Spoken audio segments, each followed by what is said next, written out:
Hello everybody, this is Spooky Bjorn back with another fantastic air quote video.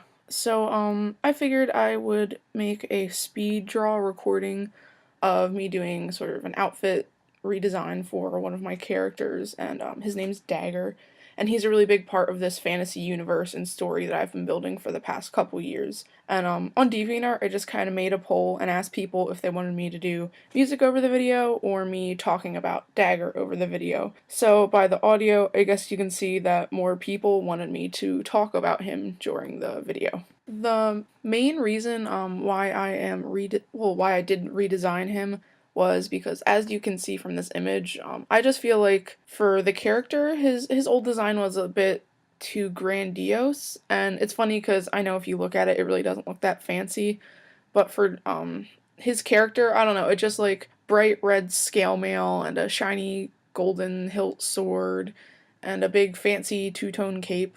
I don't know, and those boots just look bad. I don't know, it just didn't seem to fit the character all that well. So I guess I should actually tell you about the character so you know why it doesn't fit with the character. In this fantasy world, he is a half-elf mixed with another fantasy race that I made up and I just don't feel like getting into now because it would be one super long video. And, he was an orphan because his parents didn't want him because he was annoying, and, he's still annoying.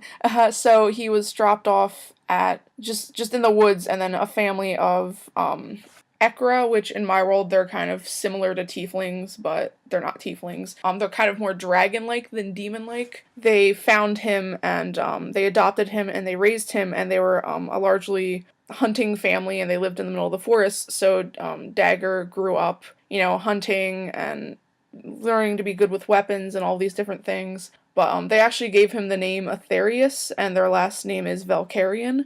But as he grew up, they realized that he's kind of dumb, and they would often make this joke that, oh, the boy's wit is as sharp as a dagger, even though it really wasn't because he was kind of dumb. He thought that that was a compliment. He didn't realize that they were kind of making fun of him, so he decided to start calling himself Dagger, and Dagger kind of fit for who he is as a person better than Aetherius. So he began to call himself Dagger, and that name just stuck. And it's funny because I've always called him Dagger. I actually had to think of a reason why he was called Dagger instead of just going, yeah, he was just born with the name Dagger. And as Dagger grew up, again, like I've said, just for his character, he's not that smart, but he's like a really nice guy. He's kind of always willing to help people, and nothing's ever too much trouble. He's kind of one of those, like, he's like a yes man, but he never gets overwhelmed with helping people. He loves helping people. And as he grew up, even though he wasn't exactly the smartest, he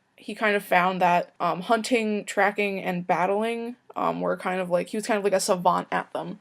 I keep saying dumb, and I feel like that's actually kind of mean, because, like, I think he's just kind of more slow. He's not book smart. He doesn't really get sarcasm or anything like that. I guess that doesn't make him dumb. It just, he's not so good with those kind of things. He's more street smart in a sense.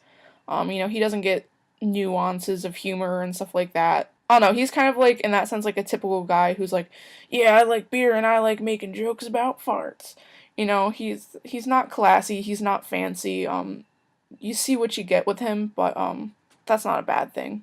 And as Dagger got older, he sort of grew out of the small life of living in a cabin in the woods, and he decided that he wanted to be a mercenary because he thought the best way that he could help people is basically by beating up other people for them. I mean, he has good intentions, but that doesn't always mean that, he's hired by nice people.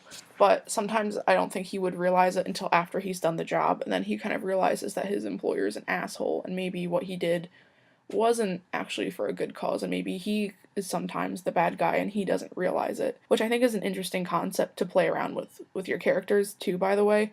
Maybe your character thinks that they're doing something good, but then it turns out they're not the good guy. Maybe sometimes they're doing something bad, even though their intentions were good.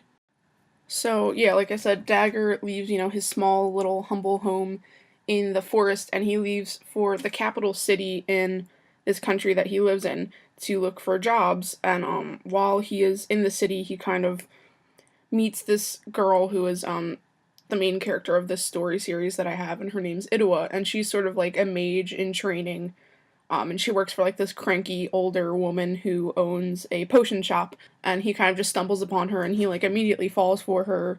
And she's kind of like blasé about him at first, but they kind of fall in love over time as he visits her every day at the potion shop, and they kind of just start to slowly connect. And after about a year of this, I should say that they're about 18 when this happens.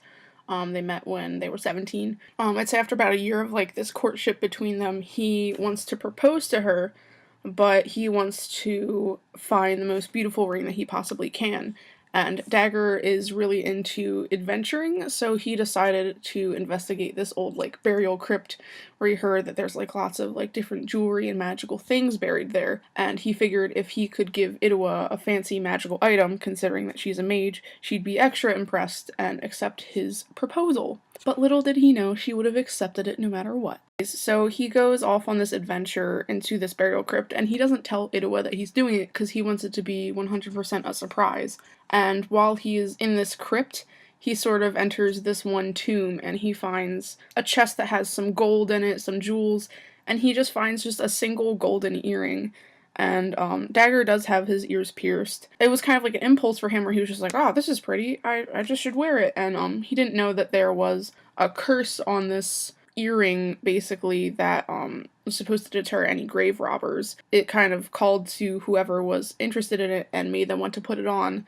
And once it is put on, it is unable to be removed ever unless a very powerful magi or mage is able to remove the curse from it, but it would take a lot of power to do so. And nothing happened when he put it on at first. It took about another hour of him exploring through this crypt before he started to feel woozy and he passes out. And when he wakes up, he stands up and he doesn't feel as tall as he normally is. I'd say he's probably about 6'5". He's really tall. And he looks down and he notices that his form has paws.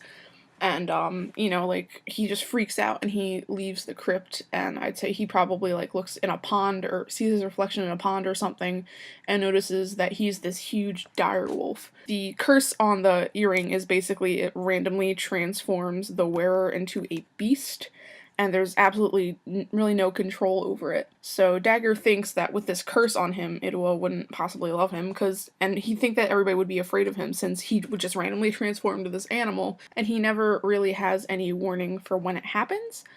He still maintains, his human sense of self, if that makes sense. He's not beast-like in his state of mind. He's still turned into a giant direwolf. People are going to be afraid of that, and he can't speak in this form, so how is he able to tell anybody when it happens? So Dagger decides that it would be better if he just never sees Idua again, and he decides to leave for another country where nobody will know where nobody will know who he is. And he kind of sets up this small band of mercenaries, and they're like a ragtag group of misfits who all kind of have something quirky about them, so they all understand Dagger's problem. I'd say for about 7 years he remains in this other country with his band of mercenaries, and he kind of learns that even though this curse transforms him into this big beast, he kind of uses it to his advantage when he's fighting people at scale. I mean, you gotta think, if this big direwolf disappears in front of you, it's gonna scare the shit out of you. And he kind of learns to, for the most part, use it to his advantage, even though in some situations it can be a burden, like, say, maybe he has to speak to a client, or he's just in a tavern and all of a sudden he starts to transform, that's not exactly good for him. So he does remain in this one country that borders the original place he came from, but him and his band of mercenaries kind of have to move frequently. People kind of have an idea of who he is. During the 7 years that he is in this other country, where he's originally from actually kind of falls into this big civil war where magic is outlawed, and since Idua is a mage, she flees, and eventually on her way back to return to her home to try to end this war, she kind of accidentally crosses paths with Dagger. She assumed that he left her because he didn't want to be with her, or that he died, and they kind of get into like this big fight.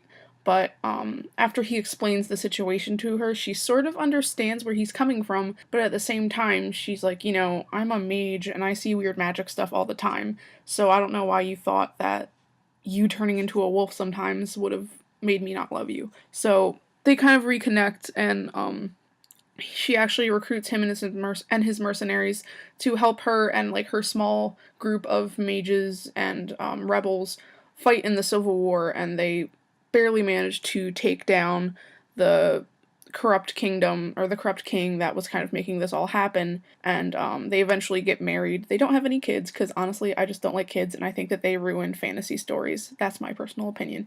But yeah, that is that was a really quick explanation of everything that happens for this one character, but that's his quick, not so quick backstory information. Took all of this into consideration while redesigning him. Really the only thing that changed was his hairstyle a little bit and his general outfit. His piercings and general color scheme have kind of stayed the same. Red just felt like a good color for Dagger because he's a powerful character, but I kind of liked a subdued red because although he's very powerful, for the most part he's very humble, so I don't understand why I made him have shiny, bright red scale mail in the beginning, honestly. I think somewhere along the line he probably would have incorporated wolves into his outfit as kind of like, you know, a respectful sort of thing or acknowledgement to his curse.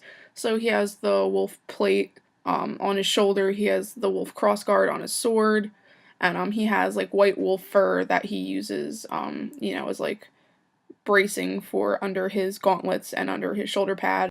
His fighting style, he tends to think that he's kind of one of those guys who's like, ha, nothing can hurt me. So he wears minimal armor, and he's such a good fighter, he really doesn't get hurt often, but that's not to say he's invincible or anything like that, because at the end of the day, he is still just a guy who happens to be kind of strong. What else? I also took the dual tone off his cape just because I felt like that was a little too. I also felt that was a little too flashy for him. I wanted to kind of keep his colors more minimized. In general, I kind of toned down his outfit a little bit, but still gave it more smaller details, like the belts and the buckles and things like that, because his other design, while it had bright colors, I felt like it just didn't quite have what I was looking for. And also, if you're wondering about why he has one purple earring and one green earring, because I know it doesn't match his outfit, but that's on purpose. It's because after he left Idaho, he kind of kept a purple earring to represent his eye color and the greenish blue earring to represent her color, because he still wanted to have some symbol of how he cared for her and their togetherness in a sense. I don't know how to explain exactly, but he kind of wanted to keep it as a reminder of the relationship that they had, because she was always in his mind and he always loved her and always cared about her. And I don't really know what else to say. Oh, the direwolf form. I think I showed the direwolf form in the beginning of the video, I can't remember. But I just kind of beefed it up more and I kind of made its mane make more sense. I like the earrings to transfer over just so you can still tell that it's Dagger, honestly. Yeah, I can't think of anything else. So thank you very much for taking the time to watch this video. I hope you enjoyed it. I hope that you liked learning about my character, and if you want to hear more about my characters, please let me know in the comments below, and I'll make more videos like this. Or if you prefer speed paints where it's just music over top, let me know that too. So thank you again for watching, and goodbye.